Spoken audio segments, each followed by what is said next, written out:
नमस्कार दोस्तों, मैं आज आपके सभी के बीच आया हूँ। बिहार पब्लिक सर्विस कमीशन द्वारा जो sanitary and waste management officer की जो 286 पदों पे रिक्तियाँ आई थी और इसकी परीक्षा 12 और 13 नवंबर को सफल रूप से बिहार पब्लिक सर्विस कमीशन द्वारा आयोजित किया गया था।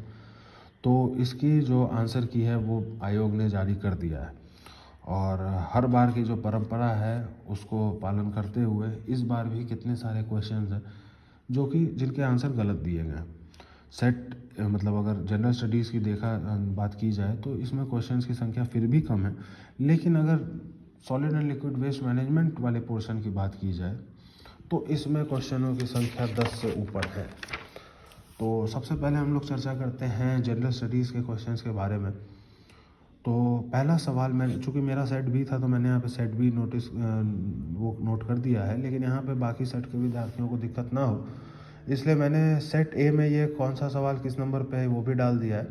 सेट सी में भी ये 20 नंबर पे है, सेट डी में ये 45 नंबर पे है, सेट ए में ये क्वेश्चन नंबर 5 पे है और सेट बी में ये क्वेश्चन नंबर 15 पे आपको मिलेगा। तो ये जो सवाल है ये है सेवेरोडोनेत्स्क, ये यूक्रेन की शहर है। तो इसमें पूछा गया है, इसको जो आयोग ने जो आंसर दिया है वो है ईस्टर्न फ्रंट। तो ये अगर देखा जाए यूक्रेन है और ये अगर देखा जाए रशिया है तो ये ईस्टर्न फ्रंट पे है, ये बिल्कुल सही है। लेकिन अगर वर्ल्ड मैप पे आप इसको देखेंगे तो ये नदर्न फ्रंट पे है, ये नदर्न फ्रंट पे है। तो एग्जैक्टली अगर देखा जाए, आप गूगल पे भी सर्च कर लें या कहीं पे देख लें, एग्जैक्टली अगर देखा जाए तो ये है नॉर्थ ईस्ट फ्रंट पे। तो ऑप्शंस यहाँ पे होने चाहिए थे north east, north west, south west, इस तरह से ऑप्शंस होने चाहिए थे।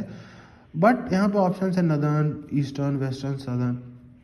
तो इन ऑप्शनों में या तो इस क्वेश्चन को डिलीट कर देना चाहिए, इस क्वेश्चन को, या तो फिर नदर्न एंड ईस्टर्न दोनों को मार्क्स मिलना चाहिए, क्योंकि ये ईस्टर्न फ्रंट पे भी है लेकिन अगर वर्ल्ड मैप के कंपेरेटिवली आप देखें तो ये नदर्न फ्रंट पे होता है।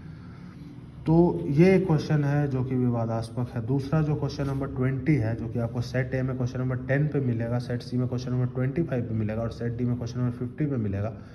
इस सवाल में प्रॉफिट मोहम्मद केस के बारे में पूछा गया है, जो नुपुर शर्मा ने कुछ बयान दे दिए थे विवादास्पद और उसके चलते जो गल्फ़ कंट्रीज़ में हमारे खिलाफ, भारत के खिलाफ ट्रेड रिलेशंस ख़त्म करने की धमकी दी थी और भी बहुत सारी बातें हुई थी। तो ये प्रॉफिट मोहम्मद केस जिसमें नुपुर शर्मा ने कुछ बयान दे दिए थे, तो इसमें हम लोगों से पूछा गया है कि गल्फ़ कंट्रीज़ ने किस कंट्री ने सपोर्ट किया इंडिया को इस पे।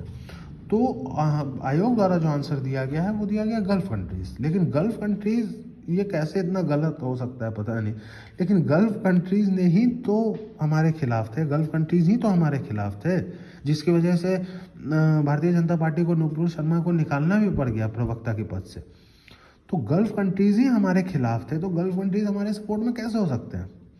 वो तो हमारे खिलाफ थे, उन्होंने ही सवाल खड़ा किया था नुपुर शर्मा के बयानों पर, क्योंकि गल्फ़ कंट्रीज़ बेसिकली आप लोग सब जानते हैं मुस्लिम डोमिनेटेड कंट्रीज़ है, वहाँ पे सबसे ज़्यादा प्रीच करने वाली जो रिलीजन है वो मुस्लिम है। तो उन लोगों को हमारे नुपुर शर्मा जी ने जो बयान दिया था उससे कुछ दिक्कत हो गई थी, तो उन्होंने विद्रोह किया था भारत का।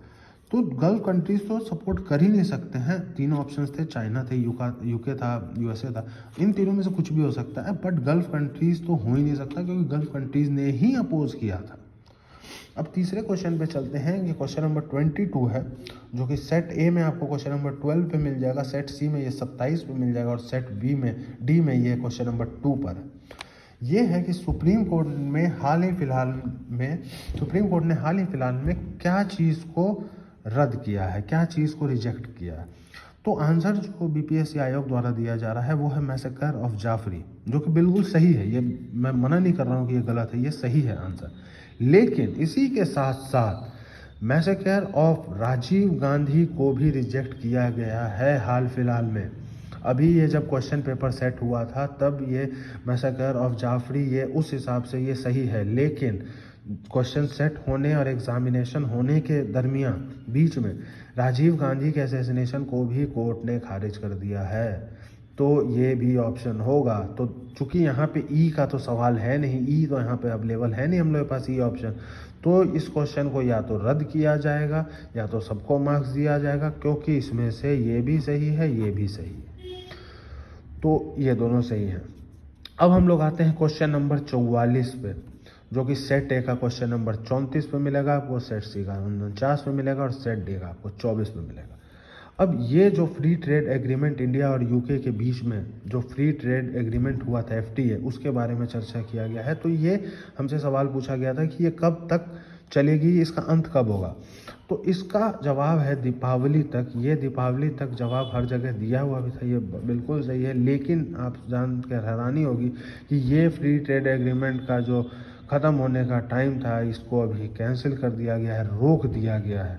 तो इसका आंसर अभी ना क्रिसमस हो सकता है, ना दिवाली हो सकता है, ना कुछ हो सकता है। कब ख़त्म होगा इसका भी कोई मालूम नहीं है। हाँ, क्वेश्चन पेपर जब सेट हुआ था तब ये दिवाली तक था, लेकिन इसको दिवाली अभी बीत चुकी है, आप सब जानते हैं, छठ भी बीत चुका है, लेकिन अभी तक ये फ्री ट्रेड एग्रीमेंट चालू ही है, ये ख़त्म नहीं हुआ है। तो उस लिहाज से ये इसका आंसर दीपावली तक उस समय के हिसाब से सही है, क्योंकि उस समय दीपावली तक होना था, लेकिन ये हुआ नहीं। तो ये क्वेश्चन भी एलिमिनेट होना चाहिए, ये क्वेश्चन भी एलिमिनेट होना चाहिए। अब देखिए, इसमें आयोग की गलती नहीं है, आयोग की गलती इन क्वेश्चंस पे है, इन क्वेश्चंस पे है कि आपने ऑप्शन सही से नहीं दिए इस क्वेश्चन में। इस क्वेश्चन में आपने तो उल्टा ही आंसर ही दे दिया, मतलब जिसने विद्रोह किया आपने बता दिया कि उसने साथ दिया। ये दो जो क्वेश्चंस हैं, इसमें आयोग की गलती मैं नहीं मानूंगा, क्योंकि ये क्वेश्चन जब ये क्वेश्चन बना था तो ये ऑप्शन सही था, लेकिन इन्होंने जो ऑप्शन डाला हुआ था दूसरा, वो भी बाई चांस सही हो गया। पेपर सेट होने का डेट समझ लो 2 अक्टूबर या कुछ भी, और एग्ज़ाम होने का डेट नवंबर 12, इन बीच में ये भी आ गया था, तो ये भी ऑप्शन हो जाएगा। इसमें आयोग की गलती नहीं है, लेकिन ये भी ऑप्शन हो जाएगा। तो ई तो दे नहीं सकते, ई है नहीं यहाँ पे, तो इस क्वेश्चन को एलिमिनेट करना होगा। और ये भी जो क्वेश्चन है 44, ये जब क्वेश्चन सेट हुआ होगा, जब कभी भी सितंबर में, अगस्त में या अक्टूबर में, तो उस बीच में, उस दरमियान और एग्ज़ाम होने के बीच में ये इसको एक्सटेंड कर दिया गया दीपावली। तो ये भी आयोग की गलती नहीं है।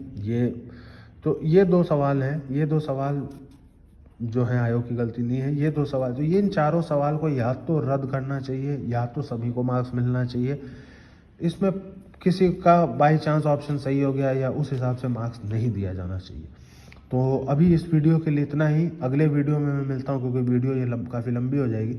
अगले वीडियो में मिलता हूँ, उसमें मैं आपसे चर्चा करूँगा जो solid and liquid waste management में जो क्वेश्चंस हैं, जिनमें दिक्कतें हैं, उनके बारे में मैं चर्चा करूँगा। और इसी के साथ साथ कट ऑफ के बारे में भी बातचीत करेंगे आपसे अगली वीडियो में। तो तब तक के लिए आप लोग अच्छे से पढ़ाई करें, और ये जो जितने भी विवादास्पद सवाल हैं, इन पे ऑब्जेक्शन उठाएं, अपने सबूत के साथ BPSC ऑफिस में इसको पोस्ट करें। तो मैं तो अपने पर्सनल लेवल पे करूँगा ही, मैं चाहूँगा आप अपने लेवल पे इसकी इंक्वायरी ले लें, पहले इसके बारे में जानकारी जुटा लें, और उसके बाद आप भी इसको डालें। तो तब तक के लिए चलता हूँ मैं। नमस्कार।